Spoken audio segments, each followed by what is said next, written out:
11.1 प्रस्तावना। यदि हमारे निर्धनों की दुर्दशा प्रकृति के कानूनों के कारण नहीं होती बल्कि हमारी संस्थाओं द्वारा होती है तो यह हमारा बहुत बड़ा पाप है। विशेषकर तीसरी दुनिया के देशों में क्रियान्वित किए गए मुख्य धारा विकास मॉडलों का इस हद तक प्रयोग किया गया है कि इन देशों में यहाँ की पर्यावरणीय और पारिस्थितिकी संसाधनों पर विनाशकारी और घातक प्रभाव पड़ा है, जिसके कारण इस पृथ्वी ग्रह पर मौजूदा जीव जंतुओं एवं संपूर्ण जीवन का अस्तित्व ही खतरे में पड़ गया है। इसकी मूल समस्या यह है कि यहाँ के कुछ शक्तिशाली लोगों ने अपने अल्पकालिक आर्थिक हित व लाभ प्राप्त करने के लिए निर्धारित और क्रियान्वित विकास मॉडलों के नाम पर संपूर्ण प्रकृति के संसाधनों का अंधाधुंध और निर्ममता से दोहन किया है। विकास की इस नई लहर ने सभी रूपों के माध्यम से धरती के संपूर्ण वनों को बेरहमी से नष्ट किया है और अंततः इस विश्वरूपी नीले ग्रह को पूरी तरह से अस्थिर बना दिया है। मुद्ध के बाद की अवधि में पश्चिम द्वारा प्रस्तावित विकास मॉडल में सभी देशों का गहरा विश्वास था। अधिकांश विकासशील देशों ने इन प्राधिकृत मॉडलों को बिना किसी प्रकार के सवालों के इनको अपने देशों में लागू किया था। इन सब में सबसे आगे यहाँ के बटे किसान और उद्योगपति शामिल थे। भारत में बनाए गए विशाल बांधों को विकास के प्रतीकों के रूप में देखा गया। इन विकास मॉडलों के लाभकारी लोग भारत के शक्तिशाली लोग ही थे। इन सब परिस्थितियों के चलते हुए यहाँ के परंपरागत समुदाय पूरी तरह से हाशिए पर चले गए और वे राष्ट्र निर्माण तथा विकास के नाम पर मौन बनकर इस परिदृश्य को केवल निहारते रहे। इस प्रक्रिया में ये बिना किसी समुचित पुनर्वास और क्षतिपूर्ति के सरकार ने उन्हें पूरी तरह से उजाड़ दिया था। इन सब में देश के आदिवासी और अन्य वर्ग के लोग शामिल थे। भारत के भिन्न भिन्न भागों में विकास के नाम पर विशाल मात्रा में निर्वनीकरण किया गया है। जनों का विनाश और बड़े बौद्धों के निर्माण के परिणामस्वरूप बहुत से जल स्रोत, बहुत सी नदियों और अन्य जलाशय सूख गए या वे नष्ट हो गए और अंततः स्थानीय समुदायों को उनकी आजीविका से वंचित करके समाप्त कर दिया गया। आदिवासियों और ऐसे बहिष्कृत समुदायों में बढ़ती हुई जागरूकता के फलस्वरूप विकास के नाम पर वनों को नष्ट करने पर और उन्हें फिर प्राप्त करने या पाने के लिए समाज के सुविधा प्राप्त वर्गों के संगठित प्रयासों के विरुद्ध विशाल मात्रा में विरोध आंदोलनों का प्रादुर्भाव हुआ। मृदा और जल संरक्षण के आंदोलन ने विकास राजनीति की नई दिशा दिखाई। यह विकास और आधुनिकीकरण के नाम में दोहन, शोषण के लिए सुविचारित अभिकल्पना के विरुद्ध वंचित वर्गों से निश्चयात्मक दावे और प्रयास है। लोग समाज में संकीर्ण सामाजिक और औपचारिक राजनीतिक विभाजन भूलकर आजीविका का अधिकार बचाने के लिए एकजुट होकर संगठित हुए। सिविल सोसाइटी पर्यावरण संरक्षण आंदोलनों में अधिक सक्रिय हुई और राजनीतिक फॉर्मेट के बाहर भी स्वीकृति मिली। दृढ़ भावना यह है कि प्रमुख राजनीतिक दल इस प्रकार के मुद्दों को सुलझाने में असफल रहे हैं। वन संरक्षण कार्यक्रमों और कार्यों में लोगों की सक्रिय सहभागिता समय की आवश्यकता है। इस संदर्भ में हम यहीं सन 1980 के दशक के अंत के दौरान प्रस्तावित जल विद्युत परियोजना के विरुद्ध केरल के पालघाट जिले में साइलेंट वैली में पर्यावरण संरक्षण आंदोलन की सफलता की कहानी की चर्चा कर रहे हैं। आंदोलन स्थानीय रूप से सिविल सोसाइटी के ढूंढ समर्थन से प्रारंभ किया गया था और बाद में इसे केरल शस्त्र साहित्य परिषद KSSP, केरल के पीपुल्स साइंस मूवमेंट द्वारा संचालित किया गया और अंत में सरकार परियोजना त्यागने के लिए विवश हुई। गांधीवाद के बाद के परिप्रेक्ष्य में आंदोलन और राजनीतिक क्षेत्र में पूरी तरह से अहिंसक था।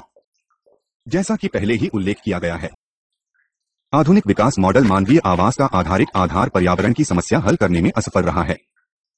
इस संदर्भ में स्थानीय पहलकारियों द्वारा विकास के संस्थापित मॉडल के परे जाने के बहुत प्रयास किए गए, जिसमें विकास के नाम में वन आरक्षण का विनाश के विरुद्ध प्रतिरोध शामिल है और विकास का प्रकृति मैत्रीपूर्ण मॉडल के प्रतिपादन के लिए स्थानीय पहल भी शामिल है। साइलेंट वैली ने आंदोलन को उसके गैर सरकारी स्वरूप के लिए नोट किया जाता है और सदाबहार वनों के संरक्षण के महत्व पर लोगों में जागरूकता उत्पन्न करने के लिए प्रारंभिक योगदान के लिए प्रशंसा की गई है। सत्य और उद्देश्य। इस इकाई को पढ़ने के बाद आप लोगों की पहल द्वारा वनों के संरक्षण का महत्व समझ सकेंगे, नए सामाजिक आंदोलनों की बुनियादी विशेषताएं जान सकेंगे, पर्यावरण पर बड़ी परियोजनाओं का विनाशकारी प्रभाव की समीक्षा कर सकेंगे, सिविल सोसाइटी में अनुप्राणित अहिंसा की शक्ति की पहचान कर सकेंगे और लोकतांत्रिक व्यवस्था में जागरूक सिविल सोसाइटी का महत्व का पता कर सकेंगे। 11.2 साइलेंट वैली का महत्व।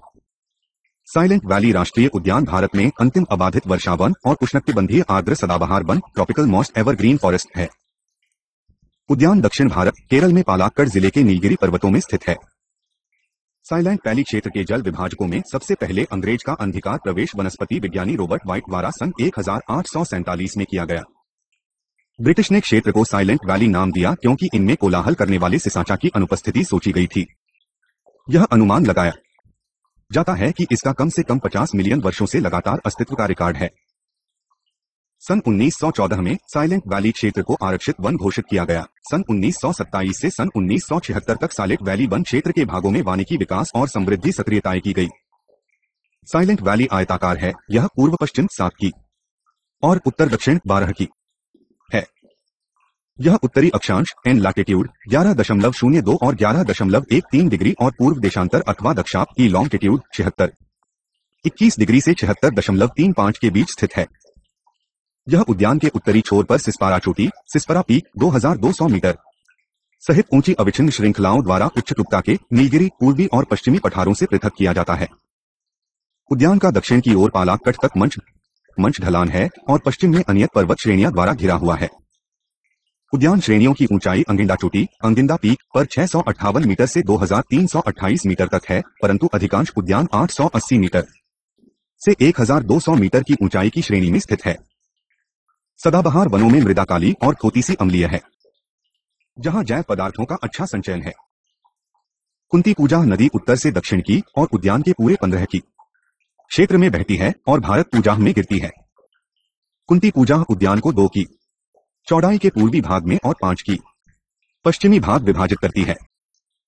नदी अपने बारहमासी निर्मल जल के लिए पहचानी जाती है। नदी की प्रमुख सहायक नदियां पुधनचोल पूजा, करिंगा थोडू, महिमारन थोडू, बलियापारा थोडू और कुम्माधान थोडू वैली के पूर्वी और ऊपरी ढलान से उत्पन्न होती है। नदी समान रूप से उथली है। इसमें कोई बाढ़कृत मैदान नहीं है। इसका तल 12 की दूरी में 1861 मीटर से 900 मीटर तक होता है। अंतिम 8 की स्तर में खासतौर पर केवल 60 मीटर गिरावट आती है। कुंती पूजा कीटनाशक मुक्त जलग्रहण क्षेत्र से पश्चिमी घाटों की कम वेगवती नदी है। साइलेंट वैली में मानसून के दौरान प्रचुर वर्षा होती है, परंतु विविध स्थलाकृति के कारण क्षेत्र के अंदर वर्षा की वास्तविक मात्रा अलग अलग होती है। औसत वार्षिक वर्षा पश्चिम नीलिकल क्षेत्र में 5000 मिमी से अधिक से उद्यान के पूर्वी भाग में लगभग 3200 मिमी वर्षा होती है। उद्यान पर्वतों की मुद्रिका में पूर्णतः घिरे होने के कारण उसकी अपनी सूक्ष्म जलवायु है और संभवतः 2 मानसूनों से वर्षा के अलावा कुछ परंपरागत वर्षा होती है। साधारणतया अधिक ऊंचे स्थानों में अधिक वर्षा होती है और वृष्टि छाया के प्रभाव के कारण पश्चिम से पूर्व में कम होती है। कुल वर्षा का 80% जून और सितंबर के बीच दक्षिण पश्चिमी मानसून के कारण होती है। यहां अक्टूबर और नवंबर के बीच उत्तर पश्चिमी मानसून के दौरान भी पर्याप्त वर्षा होती है। औसत वार्षिक तापमान 20.2 से है। सबसे अधिक गर्म महीने अप्रैल और मई है, जब औसत तापमान 23 डिग्री से होता है, और सबसे अधिक ठंड के महीने जनवरी और फरवरी हैं, जब औसत तापमान 18 डिग्री से नीचे होता है। सापेक्ष आर्द्रता अधिक वर्षा के कारण जून और दिसंबर के बीच लगातार उच्च 95% से अधिक होती है। वैली पक्षियों और पशुओं की बहुत सी दुर्लभ प्रजातियों के लिए प्रसिद्ध है। बर्ड लाइफ और इंटरनेशनल ने साइलेंट वैली में संकटग्रस्त या सीमित के रूप में 18 पक्षी प्रजातियों को सूचीबद्ध किया है। Nilgiri wood pigeon, Malabar parakeet, Malabar pay hornbill, grey hornbill, white bellied tree pie, ये headed, grey headed, bulbul, booted grass bird, broad tailed grass bird, rufous babbler, Wayanad laughing थप, Wayanad laughing thrush, Nilgiri laughing thrush, white bellied short wing, black and rufous, flycatcher, Nilgiri flycatcher, white bellied blue flycatcher, crimson back sunbird और नीलगिरी टिपिट। यहां पाई गई दुर्लभ पक्षी प्रजातियों में Ceylon फॉगमाउथ, great Indian हानाबेल शामिल हैं।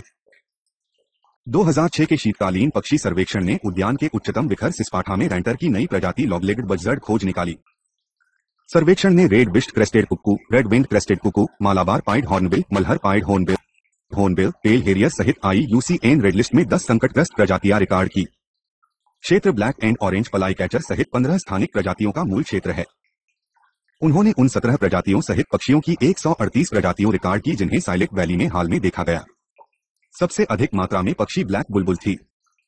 वैली में स्तनधारियों में सभी में सबसे बड़ा जंगली पशु गौर है। साइलेंट वैली में संकटग्रस्त लायन-टेल्ड मैकैक, नीलगिरी लंगूर, मालाबार जाइंट गिलहरी, नीलगिरी ताहर, पेशवा चमगादड़ और हेरी विक्ट चमगादड़ सहित स्तनधारियों की कम से कम उप प्रजातियों हैं। चमगादड़ों और चूहों की 9 प्रजातियों हैं। लायन-टेल्ड मैकाक के 14 दल, नीलगिरी लंगूरों के 86 दल, बोनेट मेकाक के 15 दल और हनुमान लंगूर के 7 दल हैं। इनमें से नीलगिरी लंगूर यादृच्छिक रूप से अलग अलग स्थानों में हैं, जबकि लायन-टेल्ड मेकाक उद्यान के दक्षिणी क्षेत्र में सीमित थे। बोनोट मेकाक और हनुमान लंगूर यदाकदा आते हैं। बाघ, पैंथर, लेपर्ड, बिल्ली, जंगली बिल्ली, आम खजूर बिलाय, छोटा भारतीय बिलाय, भूरा खजूर बिलाव, रूडी मोनगूज, स्ट्रिप नेक मौगूज, धोले, पंजारहित ऑटर, स्लाथ भालू, छोटी ट्रायनकोर, उठन गिलहरी, भारतीय पैगोलिन पोरकुपोन, जंगली बोअर, सांबर, चित्तीदार हिरन, बार्किंग हिरन, माउस हिरन और गौर भी यहाँ रहते हैं। उद्यान में कीटों की कम से कम 730 प्रजातियों पहचान की गई हैं। क्रिकेटी और ग्रास हीप्रो की 33 प्रजातियों रिकॉर्ड की गई हैं, जिनमें एक नया है। टूब्रगज 6 नए की 39 प्रजातियां और होमोप्टेरा दोनों नए की 2 प्रजातियों रिकॉर्ड की गई है। 10 नई प्रजातियों सहित मछलियों की 128 प्रजातियों हैं। तितलियों की 128 से अधिक प्रजातियों और पतंगों की 400 प्रजातियां यहां रहती हैं। सन 1993 के अध्ययन ने 9 कुलों की तितलियों पाई गई। निम्फेलाइड, निम्फलाइड और पेपिलायोनार्ड पैपिलियोनिएड में अधिक से अधिक संख्या की प्रजातियों हैं। दक्षिण भारत की 13 देशी प्रजातियों हैं। इनमें 5 प्रजातियों संरक्षित परिस्थिति की है। तितलियों की 7 प्रजातियों को साइलेंट वैली राष्ट्रीय उद्यान के और हजारों तितलियों के मिश्रित दल में प्रवास करते हुए देखा। Pied bushchat Saxicola caprata, Nilgiri pipit Anthus nilgiriensis, Pickles warbler Philoscopus affinis, greenish leaf warbler Philoscopus trocholoids oriental white Isosterops palpabrosa. घाटी की वनस्पति में पुष्पित पादपों के लगभग 1000 प्रजातियां, आर्किडों की 108 प्रजातियां, 100 फर्न फर्म्स और फर्न संबद्ध फर्न एलाइज, 200 लियरवॉट लिवरवोट्स, 75 लिशेकेंस लाइचन्स और लगभग 200 शैवाल एल्गी शामिल है। जल पुनर्भरण, जलग्रहण बेसिन में जलधारण और मृदा अपरदन रोकना सुकर बनाने के अलावा उद्यान में प्रत्येक पादप छोटे से छोटा शैवाल से वन में विशालतम वृक्ष की जैव प्रौद्योगिकी की दृष्टि से बहुत बड़ा महत्व है। यहाँ अभी हाल ही में एंजियोस्पर्श वनस्पति की पहचान हुई है। इसमें 134 कुलों फैमिलीज और 599 वर्ष जेनेरा की 966 प्रजातियों शामिल हैं। यही 701 द्विबीजपत्री डाइकोटिलेडन्स है जो 113 कुलों 420 वंशों में विभाजित है। यह 268 मोनोकोटिलिडीन्स कुलों में और 139 वंशों में वितरित हैं। कुलों में सबसे अधिक अच्छे निरूपित ऑर्चिड्स है जिनमें 108 कुल हैं। इनमें दुर्लभ देशी और अत्यधिक संकटग्रस्त आर्चिड इप्सी मलाबारिका, इप्सी मैलाबारिका, बुल्बोफिलम साइलेंटवेलियंसिस, बल्बोफिलम साइलेंटिवलियंसिस और एरिया तियागी, घास, जिरासिस 56, लेजुमेस, लेग्यूम्स 55, रूबियासी 49 और एस्टर्स 45 शामिल हैं। यहाँ कई दुर्लभ देशी और आर्थिक दृष्टि से मूल्यवान प्रजाति है जैसे कार्टामॉग, एल्लेहारिया कांगमोमम, ब्लैक पीपर माइपर नाइग्रम, याम्स डायोस्कोरिया प्रजातियों, बीन्स पर्सियोलस प्रजाति, कीटरोधी, ओडिया पिट्टाम्बी और 110 पौधे आयुर्वेदिक औषधि में सिवाराजनोई, बालस भिनेसियाई की नई प्रजातियों सहित साइलेंट वैली से 7 नई पाचक प्रजातियां रिकॉर्ड की गई। वैली में 6 विशिष्ट वृक्ष संघों का वर्णन किया गया है। 3 दक्षिण क्षेत्र में परिषद है, उलेनिया एक्सलिटा और पालाक्यूम एलिप्टिकम, पालाक्विलम एलिप्टिकम और मेसुआ फेरेडिया, इंडियन रोड चेस्टनट और मेसुआ फेरेडिया और केलोफिलम एलाटम। शेष उद्यान के केंद्रीय और उत्तरी भागों में सीमित है, पालाक्लियम एलोस्टिकम और पोसिलोनियोरॉन इंडिकम, कैलोफिलम एलाटम और ओप्लाचा प्रजाति और पोसिलोनियोरॉन इंडिकम और ओप्लांद्रा प्रजाति। साइलेंट वैली उपजकटिबंधी वर्षा वनों की 12 महत्वपूर्ण प्रजातियों के प्राकृतिक प्रजनन के अध्ययन ने सभी 12 प्रजातियों का अच्छा प्राकृतिक प्रजनन दिखाया है। Palaquium ellipticum, Kalinia exarolata, Poecilonurin indicum, Meristica dactyloids, Heliocarpus glandulosus, Litsi floribunda, Mesuanagasarium, Cinnamomum malatrum, Agrostisticus meboldi, Calophyllum polyanthum, Carcinia morella and Actinodon campanulata. यहाँ विद्याल खोखली कैटुअलियन वृक्ष है जिसके अंदर 12 लोग रह सकते हैं। जंगल में पाए गए जेनेटिक वृक्षों का लगभग 10% मानव के संपूर्ण इतिहास में स्वादिष्ट और अधिक उपज देने वाले खाद्यान्न, फल और वनस्पतियों उगाई गई है। भावी खाद्य सुरक्षा साइलेंट वैली जैसे उच्च जैव विविधता के संरक्षण द्वारा वन निधि के शेष 90% के संरक्षण पर निर्भर करता है। भारतीय कृषि अनुसंधान परिषद आयकर के राष्ट्रीय पादप जनन bureau, national bureau of plant genetic resources, पादप अन्वेषण और संग्रह प्रभाग ने साइलेंट वैली को पुनः सम्मिश्रण डीएनए नवाचार के लिए महत्वपूर्ण जीन पूल और जैव विविधता में उच्च साधन के रूप में पहचान की है। वाइल्ड जर्मप्लाज्म के प्रयोग का महत्वपूर्ण उदाहरण चावल ओरिजा निवारा, राइस ओरिजा निवारा, मध्य भारत और ओरिजा पीताम्बी की जंगली किस्मों से जीन चयन किए जाने हैं। ये IR30 सहित संकर चावल किस्मों की उच्च उपज देने में व्यापक सोक्ट्रम रोधी साइलेंट वैली में पाए गए जो संपूर्ण एशिया में हरित क्रांति के लिए उत्तरदायी हैं। 11.3 जल विद्युत परियोजना। पहले साइलेंट वैली की ओर उसकी समृद्ध प्राकृतिक विविधता के कारण विश्व का ध्यान आकर्षित नहीं हुआ, बल्कि केरल राज्य विद्युत बोर्ड के SEB द्वारा वैली में प्रस्तावित जल विद्युत परियोजना के विरुद्ध स्थानीय लोगों को लगातार संघर्ष के कारण हुआ है। सन 1928 में सैरंध्री में कुंतीपूजी पर स्थिति निर्धारित की गई थी। इसे विद्युत उत्पादन के लिए आदर्श स्थल पाया गया और सन 1958 में क्षेत्र का अध्ययन और सर्वेक्षण किया गया। जल विद्युत परियोजना के लिए केरल राज्य विद्युत बोर्ड द्वारा 17 करोड़ रुपए की लागत से 120 MB की जल विद्युत परियोजना का प्रस्ताव किया गया, जिसने उद्यान की वन्य जीव की विविधता के लिए संकट उत्पन्न किया। सन 1970 के दशक में साइलेंट वैली बचाओ नाम से पर्यावरणविदों द्वारा सामाजिक आंदोलन प्रारंभ हुआ, जिसके फलस्वरूप परियोजना रह हुई और सन 1980 में उद्यान का निर्माण हुआ। यदि परियोजना कार्यान्वित होती तो जलाशय में स्थित वर्षा वन का 83 वर्ग की खूब जाता और संकटग्रस्त लायन रेड मेका खतरे में पड़ जाते। सन 1976 में केरल राज्य विद्युत बोर्ड ने बांध निर्माण प्रारंभ करने की योजना की घोषणा की और मुद्दा जनता के ध्यान में लाया गया। केरल राज्य विद्युत बोर्ड ने प्रस्तावित क्षेत्र में निर्माण कार्य प्रारंभ किया गया। परियोजना के बारे में जोरदार सार्वजनिक बहस शुरू हुई। इस बहस में वैज्ञानिक समुदाय, राजनीतिक दल, स्थानीय लोग, सक्रियतावादियों और सामान्य रूप से सिविल सोसाइटी के लोगों को शामिल किया गया था। परंतु केरल राज्य विद्युत बोर्ड ने घोषणा की कि उन्होंने योजना बोर्ड और विज्ञान तथा प्रौद्योगिकी विभाग, केरल सरकार से परियोजना के निर्माण के लिए अनापत्ति प्राप्त की है। परंतु वास्तविकता यह थी कि यह किसी भी संबंधित प्राधिकरण से अनापत्ति प्राप्त करने में असफल रहा था। केंद्र सरकार के प्रधानमंत्री ने राज्य सरकार को अनुदेश दिया कि केरल राज्य विद्युत बोर्ड को स्वीकृति हो जाए। केरल सरकार के विज्ञान तथा प्रौद्योगिकी विभाग और राज्य में विज्ञान समुदाय द्वारा उठाई गई आपत्तियों को अस्वीकृत करते हुए परियोजना केरल राज्य विद्युत बोर्ड, केरल सरकार और देश के प्रधानमंत्री के लिए प्रतिष्ठा का मुद्दा बन गया। दूसरी ओर वैज्ञानिक समुदाय साइलेंट वैली की समृद्ध विविधता का संरक्षण करने के लिए प्रतिरोध के प्रति अधिकाधिक जागरूक हुए। अंत में केरल में विज्ञान समुदाय ने समझा कि वे अपने आप अकेले इन निमित्त नहीं लड़ सकते और उन्होंने अनुभव किया कि विज्ञान समुदाय और स्थानीय लोग दोनों के समन्वित प्रयास वनों के संरक्षण के लिए अपरिहार्य थे। यह बहुत स्पष्ट था कि जिन प्राधिकारियों ने बांध निर्माण का प्रस्ताव बनाया था, उन्होंने विनाश के प्रकार को ध्यान में नहीं रखा जी संपूर्ण भौगोलिक क्षेत्र में हो सकता था। इस संदर्भ में यह नोट करना महत्वपूर्ण होगा कि सन 1968 में कोयना में विनाशकारी भूकंप का कारण कोयना जलाशय में पानी का मार था। नील डेल्टा पर आसमान ऊंचे बौद्ध का प्रभाव विनाशकारी हुआ है। बाढ़, आपलायन रोकना और परिणामस्वरूप भूमि की उर्वरता की क्षति, आपलावन के अभाव में मृदा विषैलेपन में वृद्धि, नदी किनारों के तेजी से कटार, जल की रुद्धकता और इससे मच्छरों और रोगों में वृद्धि, विशेषकर बिल्हार जीवास भी एक साथ होते हैं। केरल में इडुक्की परियोजना जल विद्युत परियोजना ने संपूर्ण प्राकृतिक वनों को खुबा दिया। यह व्यापक रूप से माना गया था कि प्रस्तावित बौद्ध पैली की पारितंत्र को बदल देगा। 11.4 परियोजना के विरुद्ध आंदोलन। यह ध्यान रखना बहुत महत्वपूर्ण है कि साइलेंट वैली आंदोलन जैसे पर्यावरण आंदोलनों ने सन 1980 के दशक के दौरान राष्ट्रीय ध्यान आकर्षित किया, जब राज्य संचालित विकास परियोजनाओं को देश में प्रमुख स्थान मिला था। बौद्धों को विकास के प्रतीकों के रूप में देखा जाता था। आंदोलन ने आने वाली पीढ़ियों के लिए पर्यावरण संरक्षण के महत्व को रेखांकित किया।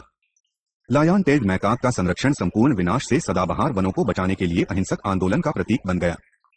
बहुत से पर्यावरण दली जैसे नर्मदा बचाओ आंदोलन, बंबई नेचुरल हिस्ट्री सोसाइटी और साइलेंट वैली कार्रवाई मंच ने अभियान में भाग लिया। वंदना शिवा, मेधा पाटेकर, सुंदरलाल बहुगुणा, बाबा आमटे और सुनीता नारायण प्रमुख नेता थे। प्रिंट और इलेक्ट्रॉनिक दोनों माध्यमों से शुरू किए गए अभियानों ने साइलेंट वैली के पारितंत्र के संरक्षण के पक्ष में सार्वजनिक राय उत्पन्न की। जैसा कि अन्यत्र उल्लेख किया गया है कि आंदोलन पहले स्थानीय लोग द्वारा प्रारंभ किया गया था और बाद में केरल सत्र साहित्य परिषद, केरला शस्त्र साहित्य परिषद KSSP द्वारा संचालित किया गया। केरल शस्त्र साहित्य परिषद KSSP द्वारा संचालित विभिन्न अध्ययनों ने स्पष्ट रूप से मानव जाति के हितों की आवश्यकता पूरी करने के लिए उसके पूर्व रूप में पारितंत्र का संरक्षण की आवश्यकता पर बल दिया। यह केरल शस्त्र साहित्य परिषद KSSP का जीव विज्ञानी नेता था जिसने वैली की समृद्ध जैव विविधता के कारण उसके संरक्षण के महत्व की पहचान की। उन्होंने लोगों को शिक्षित करने के लिए कई सार्वजनिक सभाओं का आयोजन किया। इसके परिणामस्वरूप सबसे अधिक आधुनिक तकनीकी शब्द जैसे जन्निक विविधता केरल में घर घर का शब्द बन गया। यहीं तक कि अवधारणाएं जैसे जन्निक पूल और थेम सामान्य शब्दावली के अंग बन गए। केरल सत्र साहित्य परिषद KSSP के अध्ययनों से प्रकट हुआ कि लोगों का बहुत सीमित वर्ग प्रस्तावित परियोजना से लाभान्वित होगा, विशेष रूप से वहीं उत्पादित बिजली का बहुत बड़ा भाग औद्योगिक कार्यों के लिए प्रयोग किया जाएगा। अन्य तर्क यह था कि वन को नष्ट करने से गरीब लोगों के बहुत विशाल वर्ग का ऊर्जा स्रोत हमेशा के लिए समाप्त हो जाएगा। केरल शस्त्र साहित्य परिषद KSSP ने परियोजना के विरुद्ध सार्वजनिक राय प्राप्त की गई थी। इसके पूरे राज्य में विज्ञान समूह थे और समाचार पत्री तथा पत्र पत्रिकाओं के माध्यम से उन्होंने छात्रों और युवाओं में तथा सामान्य जनता में भी संदेश फैलाया। उन्होंने मुद्दों और उनमें अंतर्निहित समस्याओं के बारे में केरल सरकार को ज्ञापन भेजे थे।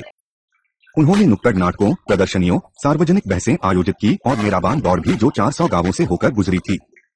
छात्र समुदाय भी प्रस्तावित परियोजना के विरुद्ध उठ खड़े हुए और राज्य के इतिहास में यह पहली बार था जहां छात्रों ने पर्यावरण के संरक्षण के लिए आंदोलन किया। कुछ यशस्वी व्यक्तियों जैसे कि एस मेनन वरिष्ठ, जो वास्तव में पर्यावरण आंदोलन के भाग नहीं थे, ने साइलेंट वैली का निमित्त समर्थन किया था। केरल शस्त्र साहित्य परिषद KSSI का अभियान निम्नलिखित कारकों की स्पष्ट जानकारी पर आधारित था।